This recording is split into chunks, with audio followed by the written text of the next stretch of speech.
আজকে আমরা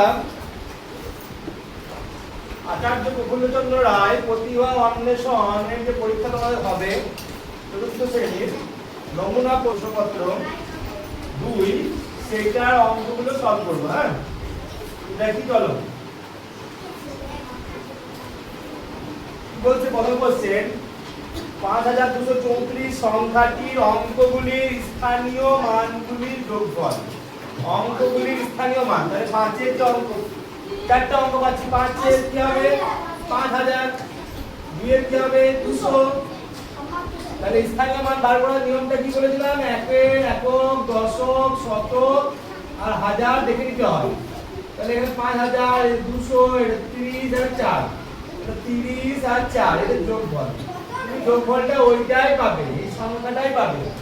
তাহলে এখানে কোনটা হবে? 5234 হবে। বুঝতে পারলেন?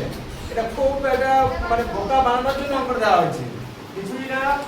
সংখ্যাটির অঙ্কগুলির স্থানীয় মানগুলি যোগফল। স্থানীয় মানে বিস্তার করি আমরা।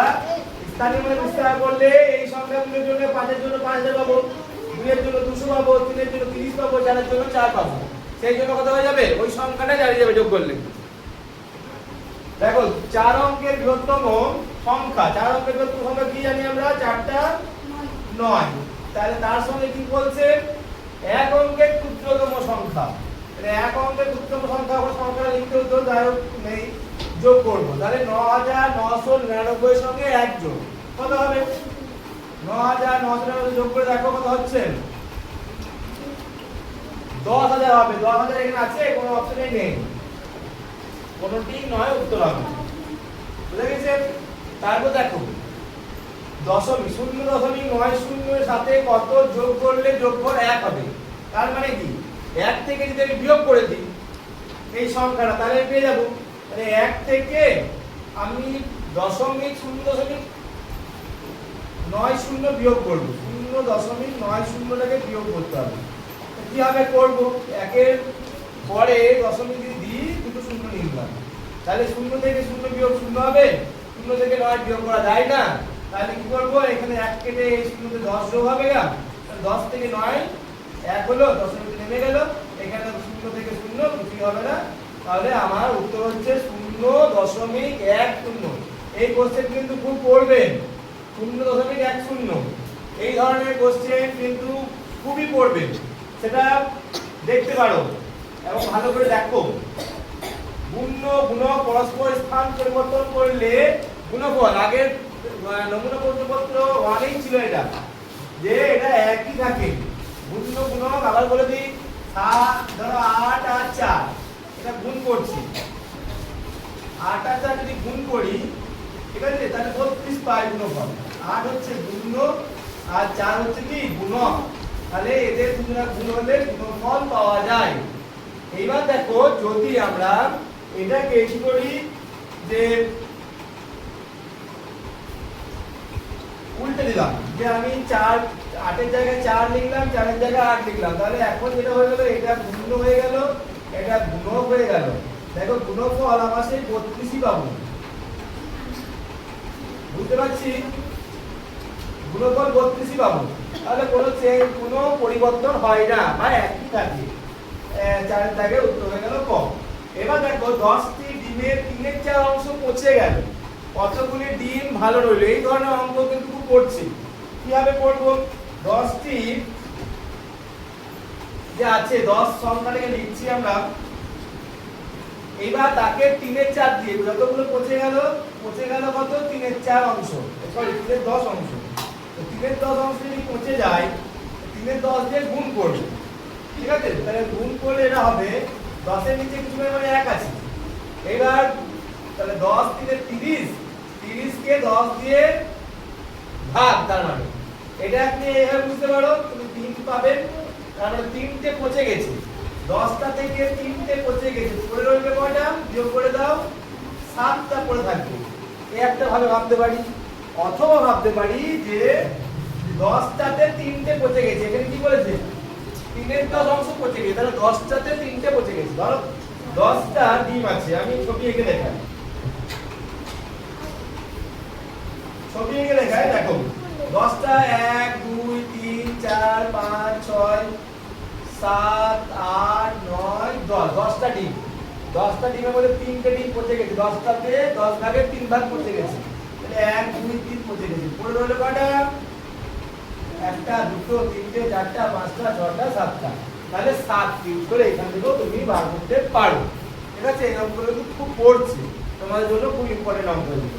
4 অঙ্ক, 3 অঙ্কটা, 5 অঙ্কটা। নেক্সট চলো, 6 কি বলছে? 200 টাকার নোট ভাঙালে তুমি কতগুলি 20 টাকার নোট পাবে, বা কতগুলি নোট পাওয়া যাবে 20 টাকা। তো কি করবে? 200 কে 20 দিয়ে ভাগ করে দাও, এরকম ভাবে ভাগ করতে পারো বা এমনি করে ভাগ করতে পারো, যেভাবে অভ্যস্ত। 20 কে 20, আর এই শূন্যটা যখন দরকার নেই কেটে গেছে, তাই শূন্যটা এখানে চলে গেল, এইভাবে ভাবি আমরা। ঠিক আছে, তাহলে 10টি নোট পাওয়া যাবে। তাহলে 20 গুণিতক, যদি আমরা উল্টো দিয়ে দেখি, 20 গুণিতক 10, 20 টাকার নোট 10টি হলে কত হবে? 200 টাকা হয়ে যাবে। ঠিক আছে, নেক্সট চলো, কোন সংখ্যার কোন অঙ্কের স্থানীয় মান ও প্রকৃত মান একই হয়? কোন সংখ্যার কোন অঙ্কের স্থানীয় মান? তাহলে সংখ্যার স্থানীয় মান আর প্রকৃত মান একই হয় কখন বলেছিলাম? যখন এককের ঘরে থাকছে, তার মানে একক অঙ্কের স্থানীয় ও প্রকৃত মান কি হয়? একই হবে। একক অঙ্ক, এককের ঘরে। জলের পরিমাণ মাপতে গেলে কোন একক ব্যবহার করি? জল মাপতে গেলে আমরা লিটার ব্যবহার করি, এত লিটার জল। তাহলে উত্তর হয়ে গেল গয়েরটা। নেক্সট চলো, 1 অযুত সমান কত? তাহলে আমরা যখন একক শিখি তখন দেখবে তোমাদেরকে শেখানো হয় যে একক, তারপর দশক, তারপর শতক, তারপর হাজার। হাজারে দুটো ঘর বলা হয়। ঠিক আছে, হাজারে দুটো ঘরের মধ্যে একটা অযুত থাকে। ঠিক আছে, অযুত। তারপরে কি আছে? লক্ষ। তারপরে হচ্ছে নিযুত। লক্ষ দুটো ঘর বলা হয়, লক্ষ ঘর। আর তারপর কোটি। তো যাই হোক, তাহলে তোমাকে অযুত বলছে, তাহলে 1 অযুত। 1 অযুত মানে এরপর তুমি শূন্যগুলো বসাও, তাহলে কত পেলাম? একক পদ শূন্য বসালাম, কয়েক সিটে হাজার দুটো, তাহলে কত হলো? 1 অযুত মানে হচ্ছে 10,000। এটা খেয়াল রাখতে হবে, 10,000 বড় শূন্য দেখবে সুন্দরভাবে পড়বে। দেখো শূন্যতে কিন্তু সমস্যা হতে পারে, এখানে 5টা শূন্য দিয়েছে, এখানে 4টা শূন্য, এখানে 3টে শূন্য। শূন্যতে যেন আমাদের ভুল না হয়।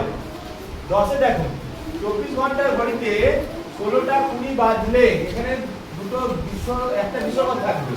16টা 20 বাজলে 12 ঘন্টার ঘড়িতে কত বাজবে? 12 ঘন্টার ঘড়িতে মানে আমাদের সাধারণ ঘড়ি, আর 24 ঘন্টার ঘড়ি মানে রেলের ঘড়ি। তোমরা অনেকে গেছো রেল স্টেশন বা রেলে চেপেছো, তখন দেখেওছো। ঠিক আছে, ঘড়ি, সেই ঘড়িতে 12টার মানে সেই ঘড়ির টাইম আর আমাদের ঘরের যে ঘড়িগুলো থাকে তার টাইম আলাদা হয়। এখানে 12 ঘন্টা যোগ বিয়োগ করতে হয়। এখানে কি হবে? এই টাইমটা থেকে 12 বিয়োগ করতে হবে। তো 16টা 20 থেকে 12 যদি বিয়োগ করে দিই, 12টা বিয়োগ করলে কত পাবো? 4টা 20 পাবো। এটা ইংরেজি ধরবে না, কিন্তু আর নেই ইংরেজি ধরবে।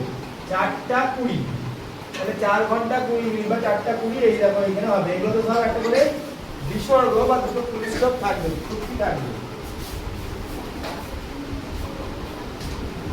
ওকে, নেক্সট চলো, 2 1 9, 2 দুটো 1 দিয়েছে, 9 দিয়ে ক্ষুদ্রতম সংখ্যা গঠন করতে হবে। তাহলে কি করবে? 2 1 1 ক্ষুদ্রতম, দেখো 1 1 2 9 হবে সংখ্যাটা, 1 1 2 9 ক্ষুদ্রতম সংখ্যা। প্রথমে ছোট, তারপরে একটু বড়, তারপরে একটু বড়। ওকে, নেক্সট চলো, 10 গ্রামে 10টি বলের ওজন কত? 10 গ্রামে 10টি বলের ওজন।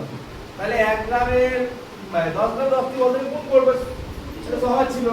10 10 100 গ্রাম, ব উত্তর হয়ে গেল। সমস্যা আছে এটাতে? সমস্যা নেই কিন্তু। 12 দেখো, 12 হয়ে গেল। 13, 15টি আপেল আমরা কতজনকে সমানভাবে ভাগ করে দিতে পারি? তাহলে এখানে অপশন দিয়েছে, একজন দিতে পারি অবশ্যই, দুজন দিতে পারবো।